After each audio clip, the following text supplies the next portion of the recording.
J'ai un problème avec ma voiture. Comme la plupart des gens, j'utilise une application d'itinéraire pour afficher le trajet que je dois faire quand je conduis avec ma voiture. Le problème que j'ai, c'est que l'espèce de petite pince qui me permet de tenir mon téléphone quand je conduis s'est abîmée, et elle est cassée, et j'ai besoin d'un nouvel appareil pour tenir mon téléphone parce que je ne pourrais pas conduire sans, parce qu'évidemment c'est extrêmement dangereux en plus d'être interdit.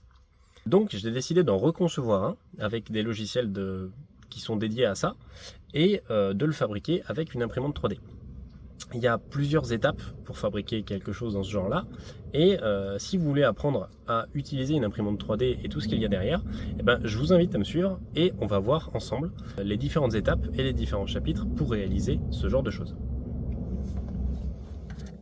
Ok, nous y voilà. Donc l'impression 3D, comment ça fonctionne? En gros, on va découper l'impression 3D en trois parties générales. La première partie sera la modélisation, ce qui va permettre de générer le modèle 3D qui va être découpé et qui va être imprimé. On aura la partie découpage, puisque ça se fait dans un autre logiciel qu'on appelle des slicers, donc des logiciels de découpage en anglais. Et on a aussi la partie impression, donc la partie dans le monde réel, si vous voulez, où on va faire tourner un programme dans une machine, donc dans une imprimante, et récupérer la pièce qui sera imprimée en fonction de ce programme. J'ai mis un premier départ sur pourquoi est-ce qu'on voudrait faire de l'impression 3D. Ce qu'il faut savoir, c'est que dans le monde de l'industrie, l'impression 3D, c'est un peu l'opposé au procédé qu'on utilisait beaucoup avant, qui s'appelle l'usinage. L'usinage, c'est un procédé qu'on a toujours eu dans l'industrie, où on a un bloc, une pièce, peu importe, et en fait on va venir l'usiner avec un outil qui sera automatisé ou pas, mais on va avoir un outil qui va passer et qui va retirer de la matière sur notre pièce. Et donc l'usinage, c'est ce qu'on appelle un procédé d'enlèvement de matière, et l'impression 3D, c'est l'opposé, c'est un procédé d'ajout de matière. Et les imprimantes 3D, comme on les connaît, vont simplement venir faire fondre du plastique sur un plateau, et donc ajouter de la matière pour créer la pièce qu'on veut. Il y a énormément de modèles 3D qui sont disponibles pour faire des figurines, pour faire énormément de choses. Et il y a aussi des applications médicales. On fait de plus en plus de prothèses ou d'attelles pour des gens qui en ont besoin, ou même des trucs un peu plus exotiques, comme carrément des prothèses dentaires ou des dentiers, etc., imprimés en 3D. Ça se fait de plus en plus. Alors maintenant, modélisation esthétique ou paramétrique. Donc le premier gros détail qu'on va avoir, ça va être comment est-ce qu'on va gérer les modèles 3D. Vous pouvez voir sur la gauche, on a donc Blender qui est un logiciel esthétique qui sert à fabriquer en gros des figurines ou énormément de choses, des films, des animations, etc. Mais dans le monde de l'impression 3D, on utilise beaucoup Blender pour faire des modèles qui soient esthétiques. À l'opposé, on a Fusion 360 qui est donc un logiciel paramétrique qui sert à faire des pièces fonctionnelles, souvent mécaniques. On va vite voir une différence entre les deux tout de suite. J'ai les deux logiciels qui sont ouverts et donc je devrais pouvoir vous montrer assez facilement. Ici, on est dans l'interface de Blender. On va aller très très vite sur l'explication. En gros, sur Blender, si je veux n'importe quel modèle 3D, on va l'avoir. Ici, on a un modèle 3D de tête de singe qui ressemble à ça. Et en fait, si on veut regarder dans le détail, on va voir que le modèle 3D est composé en grande partie de triangles et de carrés qui vont en fait fabriquer le modèle de l'ensemble. Et Blender fonctionne de manière à ce que quand on a un modèle 3D comme celui-ci, on va sélectionner des outils et on va globalement pouvoir modifier le modèle en cliquant, en tirant et en déplaçant des choses, ce qui va nous permettre de modifier en fait la tête de notre modèle assez facilement. Donc ça fonctionne plutôt au ressenti et ça se fait comme ça au clic sans avoir à rentrer de paramètres, etc. Donc c'est un peu comme ça que fonctionne Blender. À l'opposé, on va avoir Fusion 360, donc qui est ce logiciel ici que je vais vous présenter. Et c'est un logiciel où, quand on veut créer une forme, on va rentrer des paramètres particuliers. On va sélectionner des formes géométriques, on va rentrer des paramètres dans des bulles de dialogue. Donc ici, on va rentrer les dimensions de nos pièces. Et ensuite, on va créer des modèles en mettant des paramètres et en définissant clairement ce qu'on veut faire.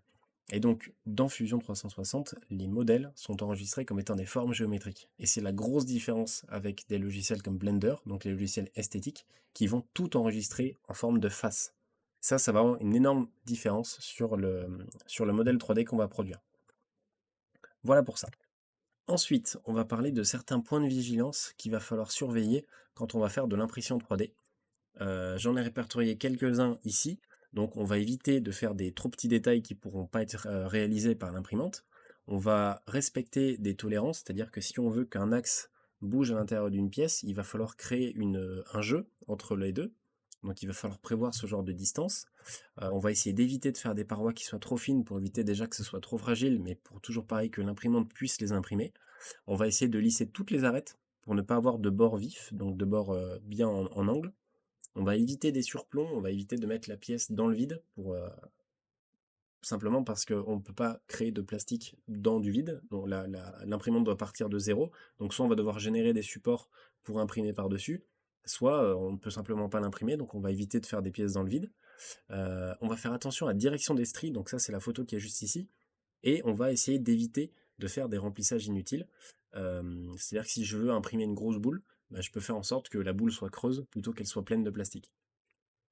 Donc le point de vigilance que je voulais vraiment mettre en lumière, c'était la direction des stries, qui est un des plus importants quand on fait l'imprimante 3D.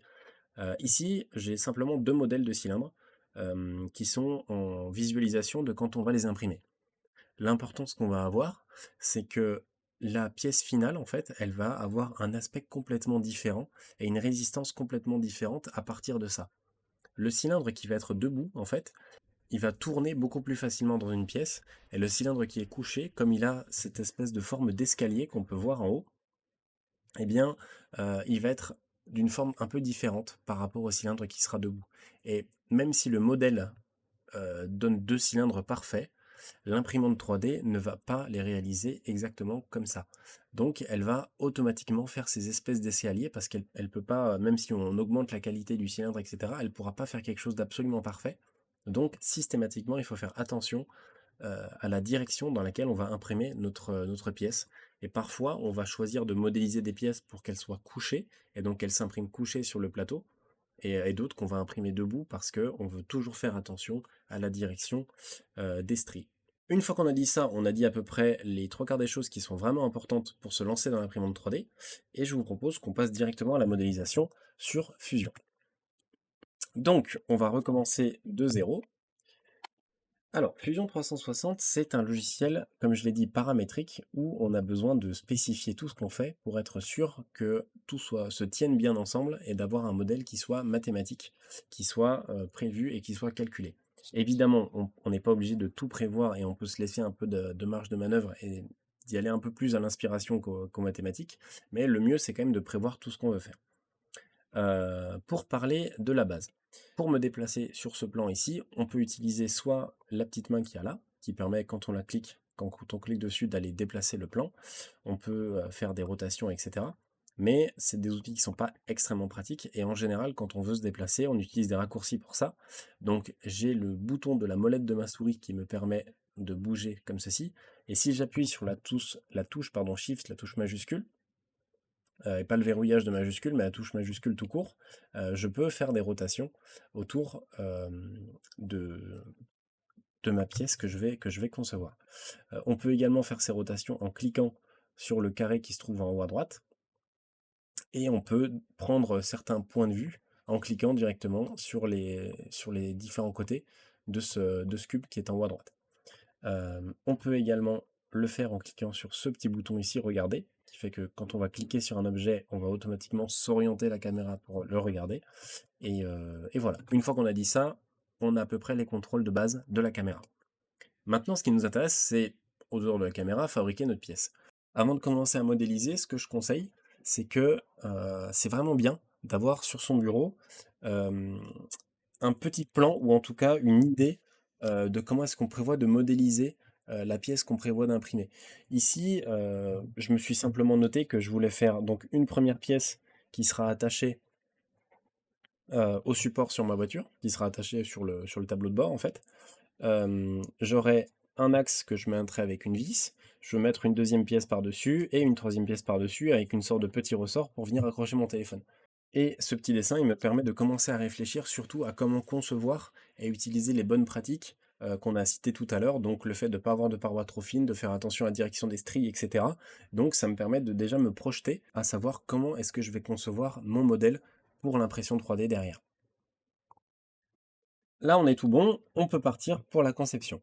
Au départ, ce qu'on fait, c'est qu'on commence généralement par créer des esquisses. Donc en haut à gauche, on a les options pour ça. On va cliquer dessus, créer une esquisse, et je vais donc choisir le plan sur lequel je veux démarrer mon esquisse. Ça, en gros, ce qu'il faut se dire, c'est qu'on a le plan XY qui est représenté ici. On a X et Y, ce sont des directions. Et ces deux directions, ça va former un plat, donc un plan, et ça va être le plan de l'imprimante 3D. Donc ce plat en bas, c'est le plateau de l'imprimante. Et quand on va remonter, on va monter vers le haut. En général, c'est comme ça que ça marche.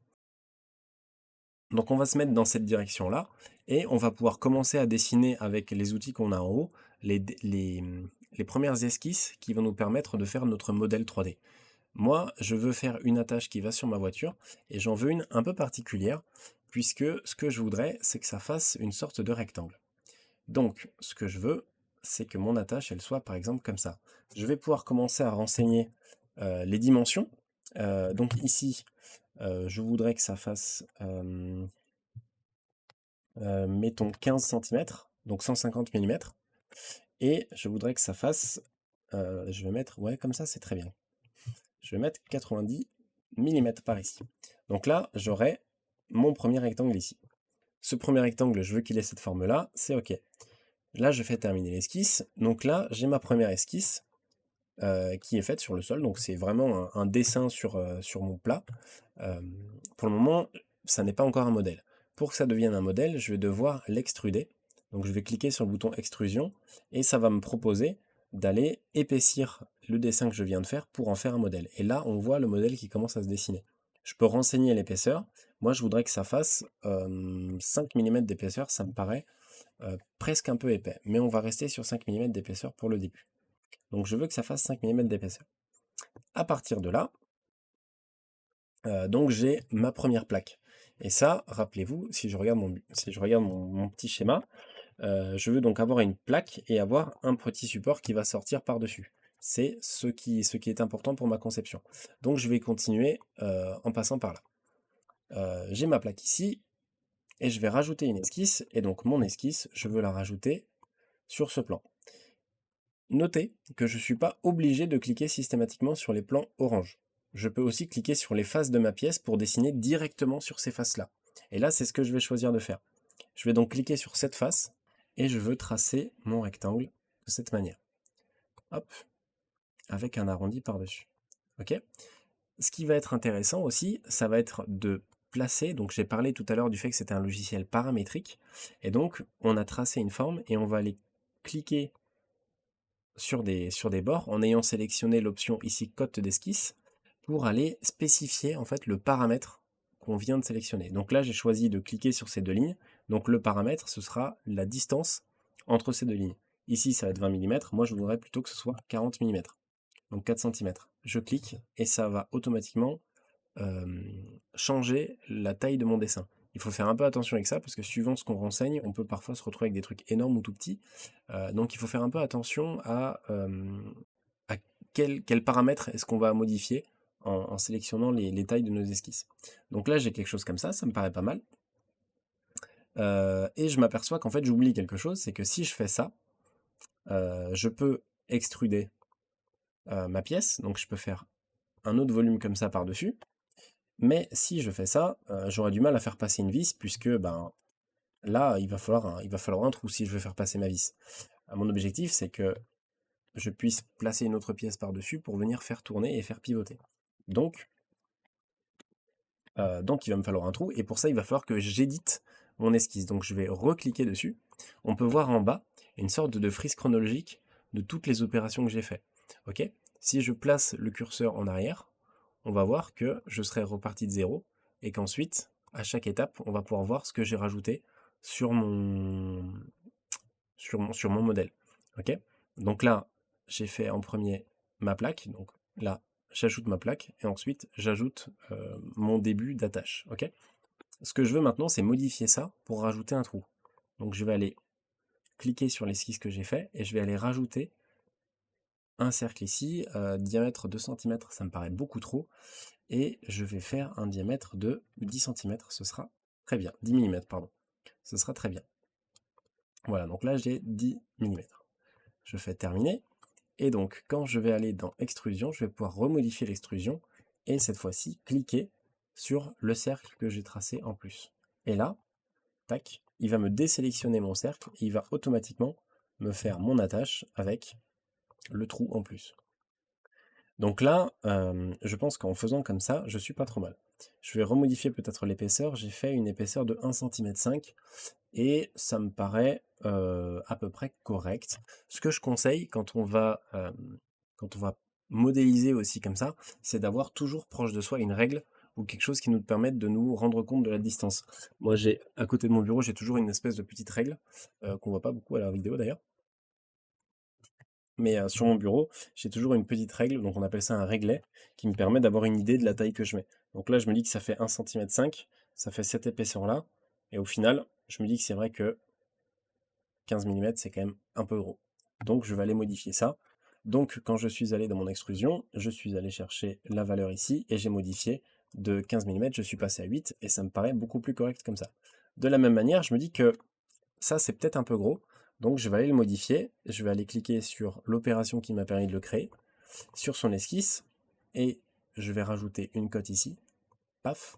Donc là on me dit 90 mm, je regarde sur mon réglet, je me dis ouais non, 90 mm c'est trop grand, à la place je vais plutôt mettre 50 mm, et je vais faire terminer, et là je me retrouve avec ma pièce qui est modifiée directement par rapport aux paramètres que j'ai fait. Maintenant on va parler d'autre chose qui est extrêmement important. C'est que là j'ai fait mon premier début de pièce et je veux commencer à faire une deuxième pièce par-dessus. Cette deuxième pièce, je vais la faire avec une esquisse qui sera sur cette face-là. Je ne veux pas la faire par rapport à mes pièces oranges à nouveau, je veux la faire par rapport à cette face. Et en fait, ce que je veux, c'est avoir une pièce qui va faire à peu près les mêmes dimensions que celle-ci, et qui cette fois-ci partira plus en hauteur, pour me permettre de faire mon accroche plus facilement. Donc là, si je veux faire quelque chose comme ça, je vais par exemple renseigner ces distances, ok. Donc là, je pars pour faire mon deuxième axe. Ça sera quelque chose comme ça, probablement. Et quand je vais faire mon extrusion ici, je vais aller sélectionner mes surfaces. Et quand je vais faire extrusion, j'aurai donc ma deuxième pièce. Mais si je fais ça, le logiciel va considérer que ça va être la même pièce. Parce que j'aurais fait mon extrusion à partir d'une esquisse que j'aurais faite sur mon premier modèle. Or, je veux que ce soit deux pièces différentes dans mon cas. Du coup, dans mes paramètres d'extrusion que j'ai ici à droite, je ne vais pas choisir joindre, comme c'était le cas avant, et je vais choisir nouveau corps. Et donc ça va me créer une nouvelle pièce. Ok. Donc je vais toujours rester dans mes paramètres ici. Je vais peut-être régler ça parce que 20 cm, enfin 20 mm ça me paraît trop. Et je vais plutôt mettre... oula. Je vais mettre 10 mm. Ouais, je vais mettre 10 mm, ça me paraît pas mal. Donc là je fais OK. Et le fait d'avoir fait ça comme ça, on voit que dans mon arbre, ici à gauche, j'ai deux corps. Donc j'ai une première pièce et une deuxième pièce. C'est ça qui va faire la différence. Et donc, quand je vais après sélectionner l'option déplacer, on va voir que je vais avoir mes deux pièces qui seront vraiment deux choses différentes. Si j'avais fait joindre tout à l'heure, ça n'aurait pas été le cas. Et là, vous voyez bien, ici, j'ai bien une seule et même pièce. Voilà, donc j'ai fait une extrusion aussi à partir de là, mais c'est bien deux pièces différentes. Et donc le fait d'avoir sélectionné tout à l'heure l'option ici qui était nouveau corps me permet de créer une nouvelle pièce. Ok. Très bien. Je fais juste une petite parenthèse pour expliquer d'autres fonctions qui sont très utiles sur Fusion 360. Ça va aller assez vite. Simplement, si on fait une esquisse, on peut faire une esquisse de la forme qu'on veut. C'est toujours pareil. Tac. Et en fait, on a une option qui est cette option-là, qui est l'option de révolution. C'est une option qui est très pratique parce qu'elle permet, exactement comme on le voit sur le dessin, de dessiner un premier profil et de créer une pièce qui soit ronde autour de ce profil-là. Donc là, j'ai sélectionné mon esquisse, et quand je sélectionne un axe, on va voir qu'elle va faire tourner mon esquisse autour de cet axe pour fabriquer une pièce. Et donc ça permet de faire des formes vraiment arrondies et cylindriques par rapport au dessin qu'on a fait, et c'est quelque chose de vraiment très pratique. Parce que si on voulait faire ça uniquement avec des extrusions, ce serait beaucoup plus compliqué, même si ce serait possible avec d'autres options. En tout cas, elle permet de gagner du temps, et c'est une option qui est pratique. Tac.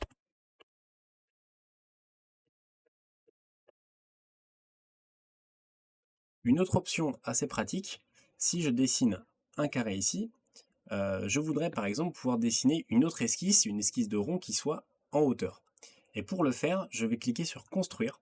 En cliquant sur construire, je peux cliquer sur un des plans de l'imprimante 3D et je peux décider de créer un nouveau plan orange qui sera à une autre distance que celui de base.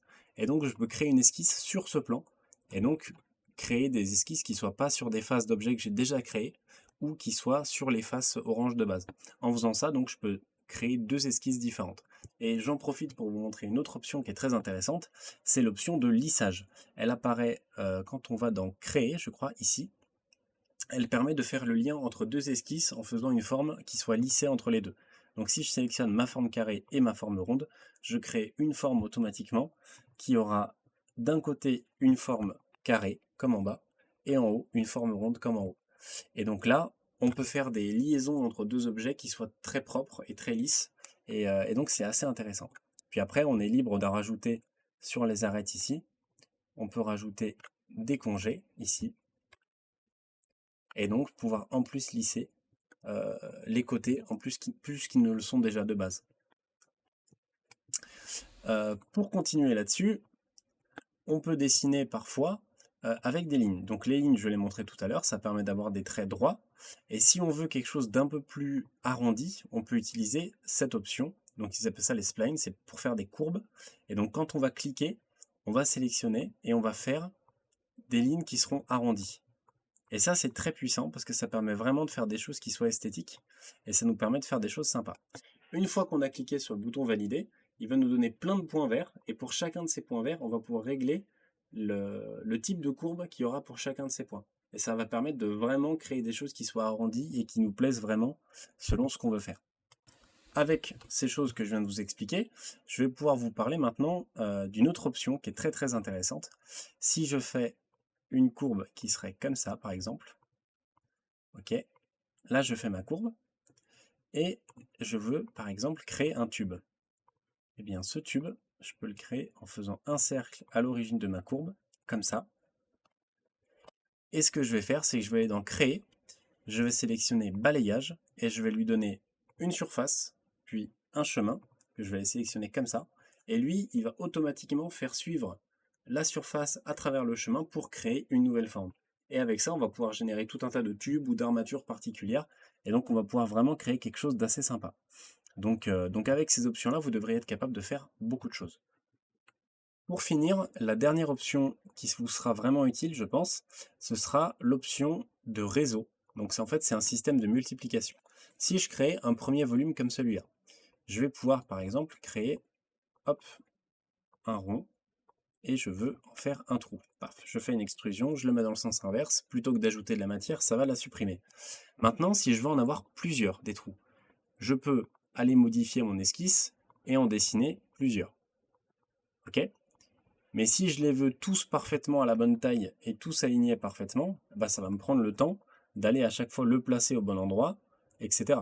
Là, ça va être plutôt long.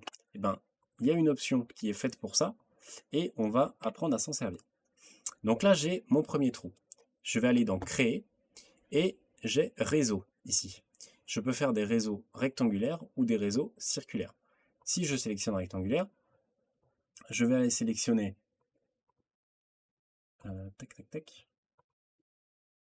ce trou. Donc c'est une fonction, une extrusion que j'ai pris. Donc je vais aller le sélectionner. Hop, et je vais aller lui sélectionner l'axe dans lequel je veux répéter mes trous. Et de cette manière, je peux en créer autant que je veux. Okay, si je veux en avoir plus ou moins, si par exemple dans un côté j'en veux que 2, hop, je peux sélectionner simplement 2 ou 3 en fonction du nombre que j'en veux. Okay, et donc évidemment on peut en mettre autant qu'on veut, il n'y a pas de souci. Également, il y a le réseau circulaire, donc ça c'est la même logique, sauf que à partir de là, on va sélectionner un axe de rotation et il va nous en mettre autant qu'on veut autour du point qu'on a donné au départ. Ok, donc avec ces options-là, vous pourrez multiplier des trous, multiplier n'importe quelle forme, décor ou peu importe. On est capable de faire beaucoup de choses grâce à tout ça. Pour le reste, si vous cherchez une option, vous n'avez qu'à passer la souris sur ce qui est proposé et vous verrez que tout est très bien expliqué avec des petites illustrations et des textes en français. Donc vous devriez avoir aucun souci à comprendre un peu de quoi il s'agit et à partir de là, tout est bon pour vous et vous devriez pouvoir vous débrouiller sans problème. Je vais faire ma conception de mon support de téléphone juste après. Je vais la passer en accéléré et je vais m'arrêter sur chaque option qui sera assez intéressante. Donc si jamais vous voulez voir un petit peu comment ça se passe en pratique, eh ben vous pourrez voir comment est-ce que j'arrive à concevoir mon support de téléphone en live et, euh, et avec les petits conseils que je donne à fur et à mesure du temps.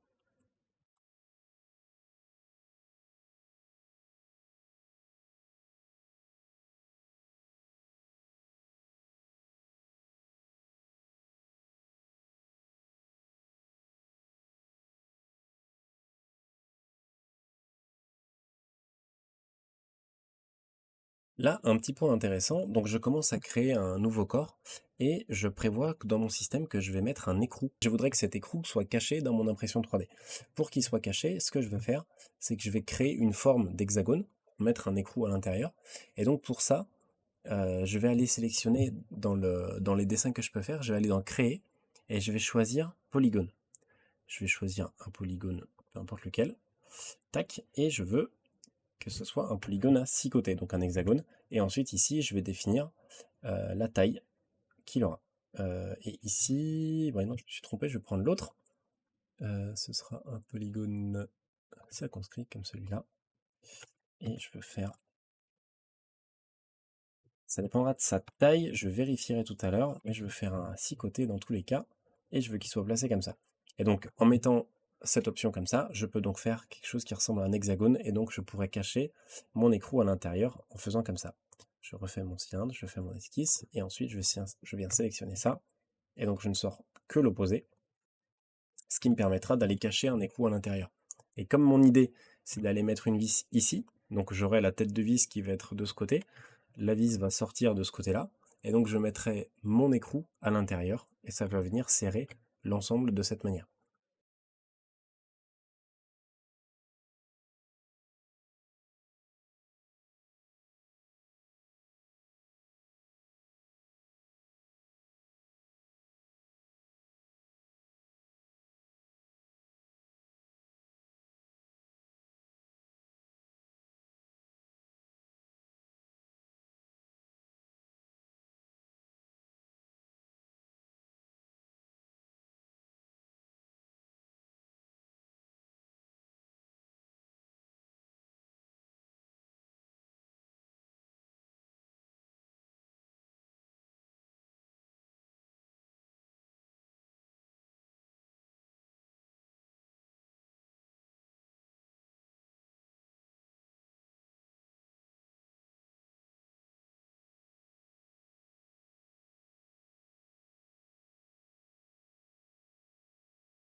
Là, je vais faire quelque chose d'intéressant.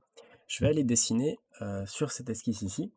Donc là, hop, je veux aller dessiner sur ma pièce ici. Et ce que je veux, c'est dessiner quelque chose qui ressemble beaucoup à ces deux petits trous ici. Et donc ce que je veux faire pour ça, c'est aller les sélectionner. Je vais faire clic droit dessus et je vais aller dans Esquisse et Projection.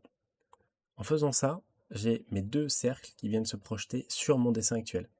Je clique sur OK et donc là, j'ai directement mes deux, euh, mes deux perçages, mes deux trous qui vont être ici.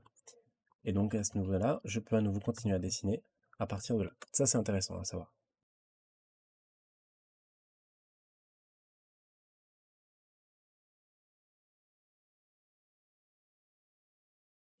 Tac. Autre chose d'intéressant, je vais aller là ici, j'ai envie de créer un nouveau corps à partir de rien, ici au milieu. La bonne manière de faire, c'est de cliquer sur construire. Donc là, je veux créer un nouveau carré jaune comme celui-là. Et ce que je veux faire, c'est le construire à partir de là. Donc je vais aller décaler mon nouveau carré jaune que je viens de faire. On peut mettre la distance qu'on veut. Ici, moi, c'est pas vraiment important. Et ensuite, je peux aller créer ma nouvelle esquisse directement sur ce nouveau carré. Donc ça, c'est des choses qui sont assez intéressantes.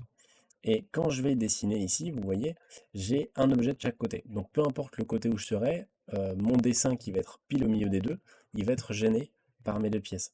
Et là, ce qu'il faut savoir un peu, parce que ça se devine pas forcément, c'est que ici sur le côté, je peux cliquer sur section, et dans ce cas-là, ça me permet de couper tout ce qui me bloque la vue. Et c'est très très important quand on veut dessiner des choses.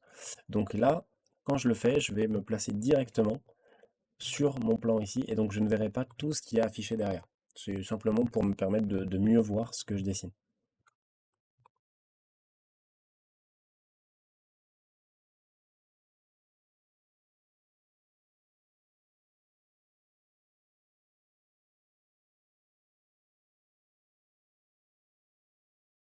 Alors cette option-là des congés, je vais en mettre des plus importants ici et je vais vous expliquer pourquoi ils sont utiles. C'est ce que j'expliquais dans le diaporama du début. J'expliquais que c'était utile pour le côté où on va en fait éviter les arêtes vives. J'avais expliqué que c'était un des points de vigilance, éviter les arêtes trop en coin. Parce qu'en fait, ça va faire bloquer l'imprimante et elle va repartir immédiatement. Et ça pose un petit peu un problème. Donc, on va préférer faire des arrondis pour que l'imprimante, elle fasse pour qu'elle ne s'arrête jamais dans un coin, en fait. On le verra un peu plus tard.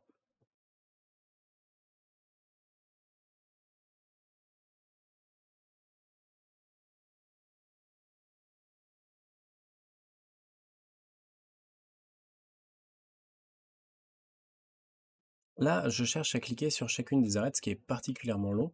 Et pour m'éviter ça, je vais aller dans les paramètres d'affichage et je peux sélectionner le style visuel. Et ça, c'est important. C'est ce que j'ai montré au tout début quand je parlais des maillages. Et en sélectionnant filaire, je vais ne voir que les traits.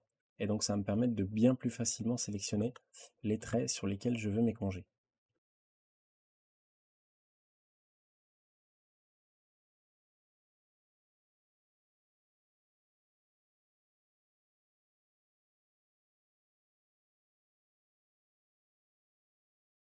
J'avais une première idée à la base, qui était de faire tenir le téléphone avec un ressort sur le côté, à la place de ces deux mandibules qu'on voit ici.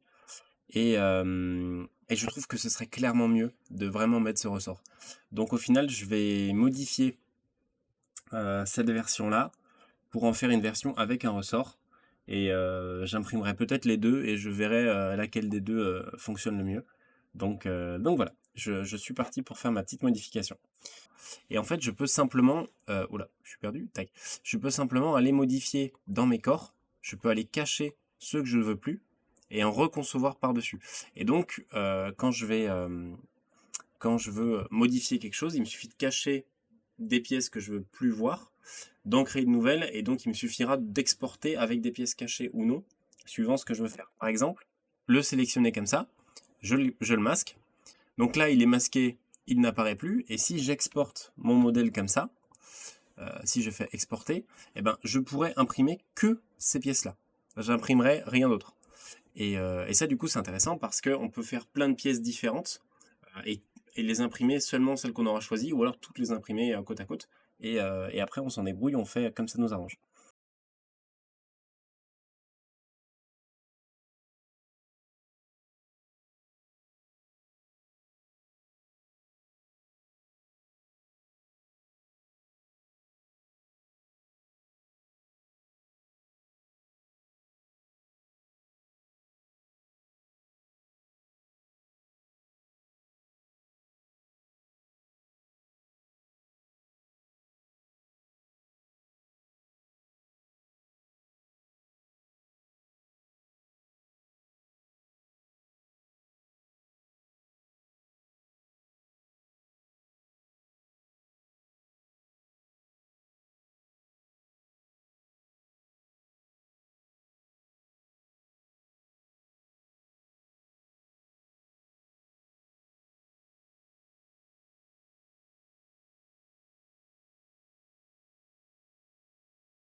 Voilà, donc là, j'ai toutes mes opérations qui sont terminées. Je vais pouvoir exporter mon modèle.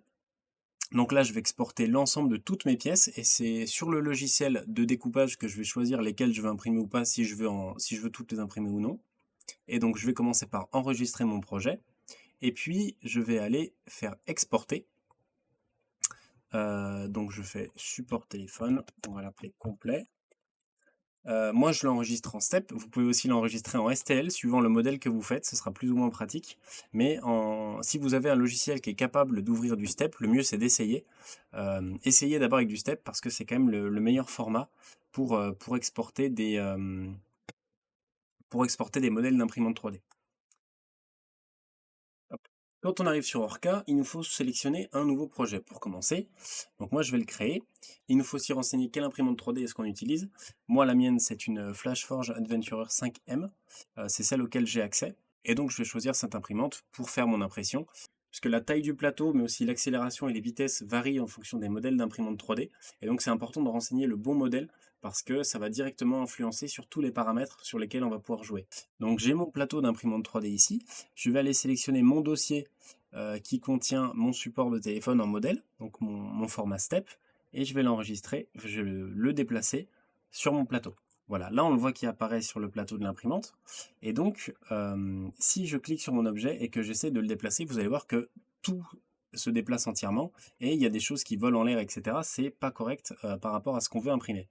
Et la chance qu'on a, c'est qu'on l'a exporté en format step, et en fait, le format step, il va savoir, dans le fichier, faire la différence entre les différents objets qui vont être à l'intérieur. Donc en fait, je vais faire un clic droit, je vais faire scinder vers les objets. Et en faisant ça, il va découvrir qu'il y a plein d'objets différents, et il va aller me les placer tous à plat sur le plateau comme je veux. Ensuite, je fais un clic dans le vide pour désélectionner mon plateau, et puis après, je vais pouvoir sélectionner chacun de mes objets indépendamment les uns des autres, et je vais pouvoir tout organiser sur mon plateau. Là, tout est placé selon la manière que j'ai eu de les concevoir. Vous voyez que, par exemple, le ressort, il se tient debout, mais moi, ce que je voudrais, c'est qu'il soit couché pour que je puisse l'imprimer dans le sens dans lequel j'avais prévu de l'imprimer. Donc pour ça, je vais commencer par les mettre un peu dehors pour pouvoir me faire de la place. C'est l'option poser sur une surface qui est ici. Cette option, elle va permettre de sélectionner un objet en premier, puis quand je vais activer cette option, je vais pouvoir le poser sur la surface qui est détectée par le logiciel.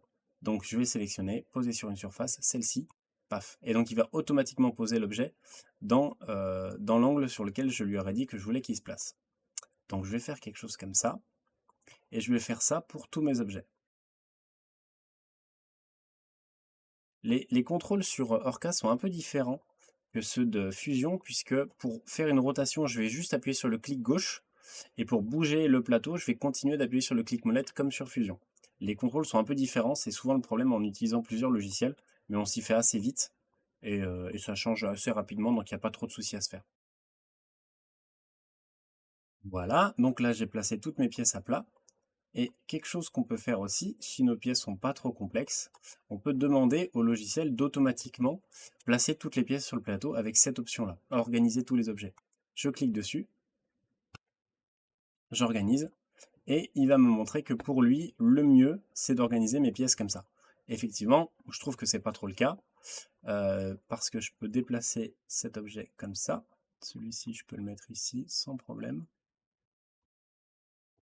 Ça, je peux le faire venir ici. Voilà. Et ça, je dois pouvoir le faire venir là. Si jamais je pense que je dois faire tourner des pièces, je peux la sélectionner, cliquer sur l'option pivoter, et ensuite, il me suffit simplement de tourner ma pièce comme je veux, et je fais en fonction de ce qui me semble le plus efficace et le plus pratique pour mon imprimante. Donc là, j'ai fini d'organiser tout mon plateau. Une fois que c'est fait, je vais cliquer... non, pardon, je vais rester dans Préparer, et en cliquant sur ce petit onglet sur le côté, je vais afficher tous les paramètres d'impression pour mon imprimante 3D, pour imprimer toutes ces pièces-là. Donc, je sélectionne mon modèle d'imprimante, ici. Je peux sélectionner le type de plaque également. On va pouvoir modifier énormément de choses, et je veux directement passer à ce qui correspond à la qualité. Ici, je vais modifier l'épaisseur des couches de mon imprimante. Ici, c'est le type de couture. Il y a beaucoup de paramètres qu'on va pouvoir changer. Ici, moi, ce qui m'intéresse surtout, ça va être dans le traitement, je veux cliquer sur le global, donc toutes mes pièces. Je vais cocher l'option avancée aussi, puisqu'elle nous permet d'avoir accès à beaucoup plus d'options. Et on va choisir beaucoup de paramètres.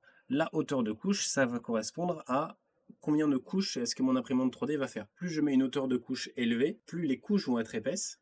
plus la qualité sera moins jolie, puisqu'on verra plus de traits. Alors que si on fait une qualité très très fine, on verra des traits de plus en plus fins, voire on ne les verra quasiment plus, si on fait vraiment des traits extrêmement fins.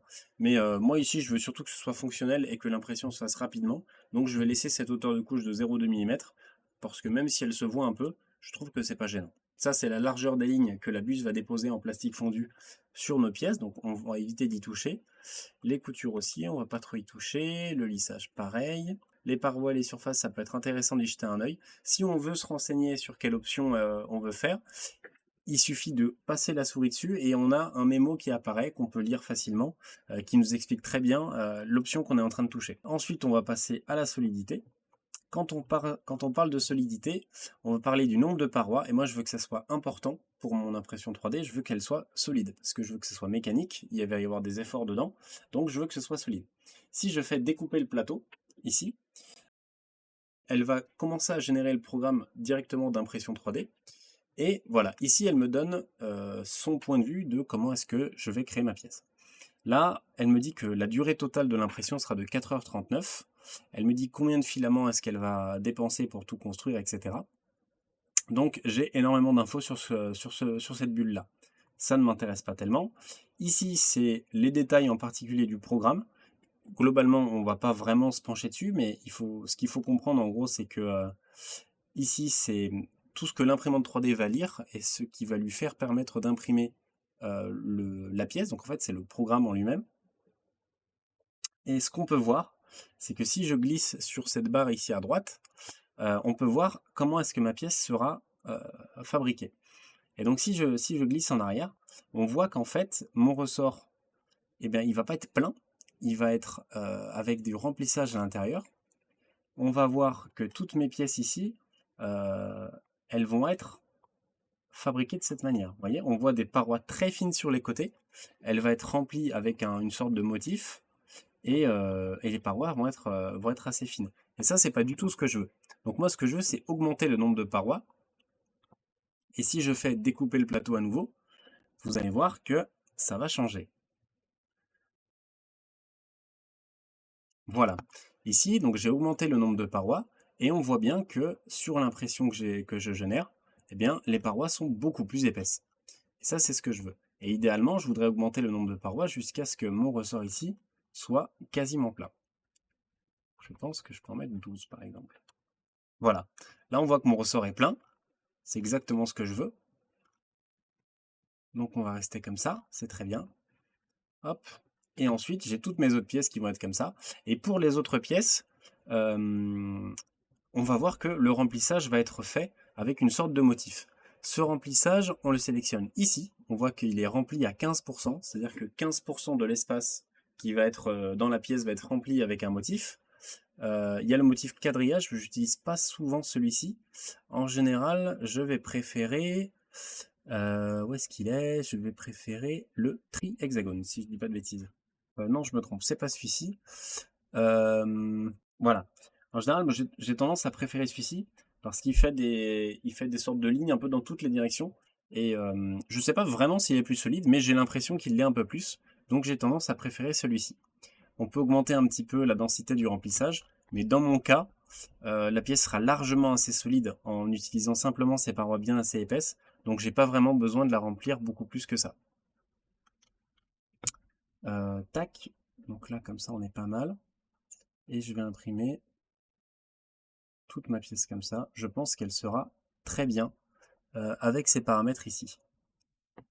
Est-ce que j'ai besoin de changer autre chose? Remplissage des trous, non, j'ai pas besoin. Si, je vais avoir besoin d'une chose. Ici on peut modifier la vitesse. La vitesse, je vous conseille pas de la modifier parce qu'elle est liée aux matériaux qu'on va placer, et en général, quand on choisit un matériau, l'imprimante adapte automatiquement la vitesse.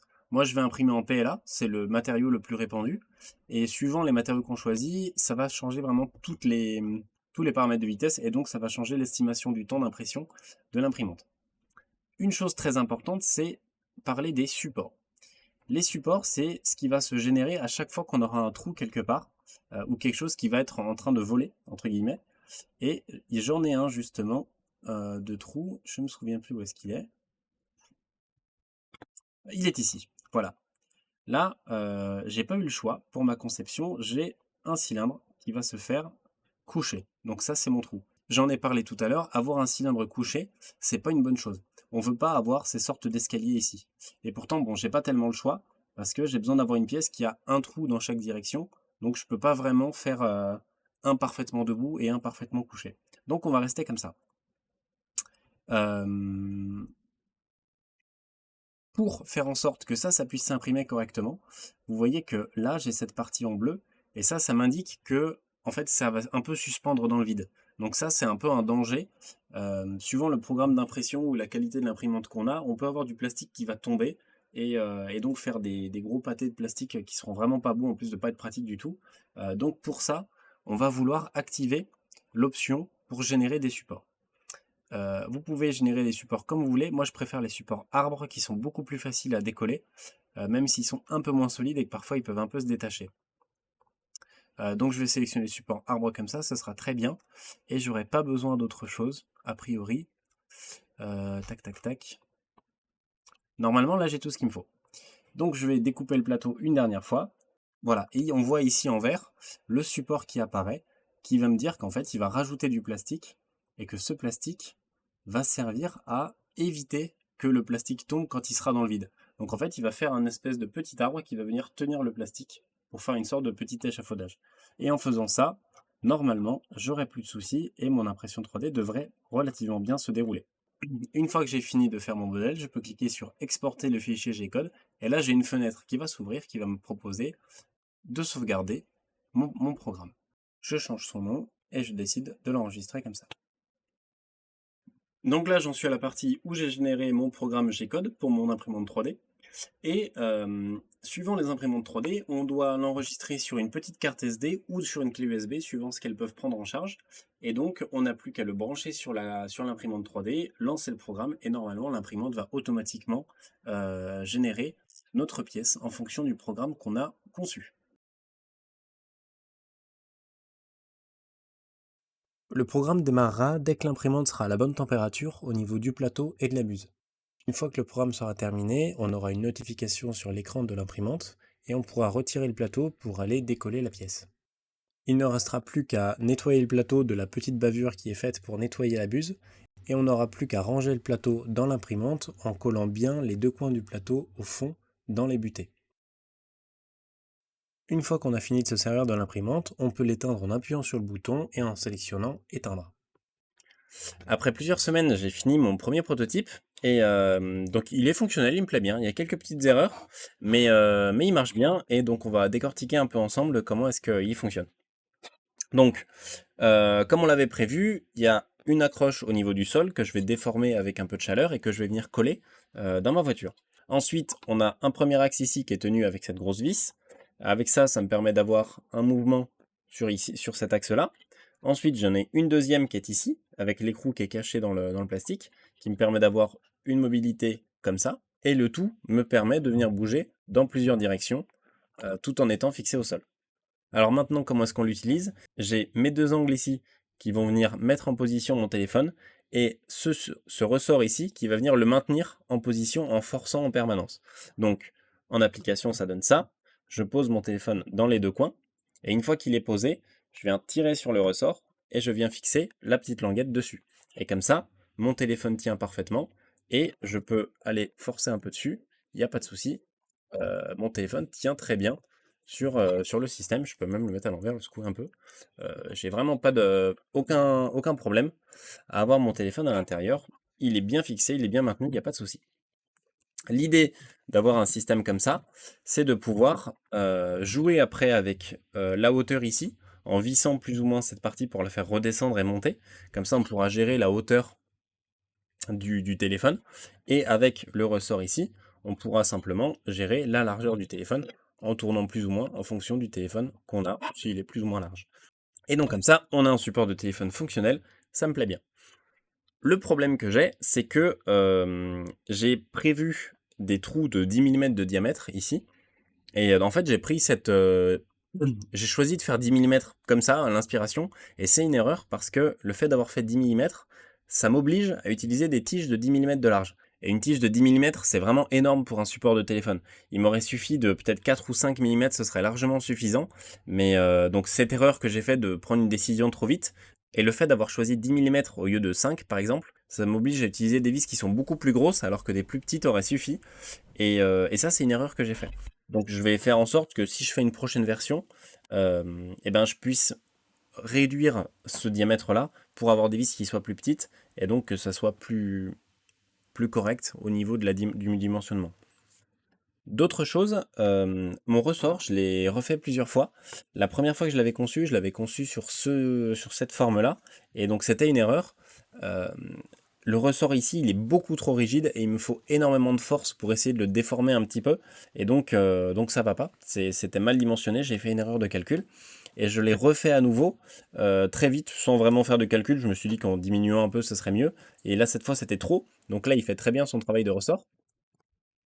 Il est très facile à actionner, mais le problème, c'est que la force qu'il a n'est pas du tout suffisante pour un téléphone. Et donc, j'en ai refait une dernière version qui est pile entre les deux, qui est celle-ci. Et donc, avec cette version-là, j'ai tout juste ce qu'il me faut pour fixer mon téléphone et ça me plaît bien. Voilà. Autre chose, on avait prévu de faire un système en fixation avec des pinces, un peu comme ça. Et donc, ça fonctionne. Si je prends mon téléphone, je peux venir le fixer en bas et en haut. Et donc ça, si je le mets sur mon support de téléphone, eh ben, je pourrais avoir mon téléphone qui tiendrait comme ça sans problème.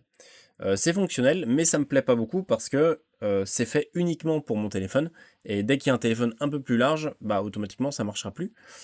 Donc ça c'est uniquement fait pour mon téléphone et ça me plaît un peu moins. Donc mon système avec le ressort fonctionne, c'était le meilleur que je voulais faire si je le réussissais, et j'ai plus qu'à le peaufiner un petit peu dans quelques détails et ce sera parfait. Maintenant, un dernier point important, c'est que ces pièces ici, manifestement, c'est des déchets. C'est-à-dire que j'ai conçu des choses, je les ai fabriquées, elles sont imprimées, et je les ai faites assez solides, donc elles sont bien remplies en plastique. Et le problème, c'est que bah, ça, c'est des déchets. C'est-à-dire que ça ne me sert pas, et ça servira à personne. Donc, il faut que je prenne ma responsabilité pour les recycler, parce que je pourrais simplement les jeter, mais ce serait beaucoup plus responsable de prendre en main les déchets que j'ai générés moi-même et de les recycler moi-même. Donc pour le faire, c'est assez simple. Je peux utiliser des broyeurs pour venir casser le plastique et le réduire en plein de petits morceaux, et avec ça, on va pouvoir le refondre pour refaire des bobines de plastique. On peut aussi envoyer les déchets à des centres qui les récupèrent et qui les réutilisent.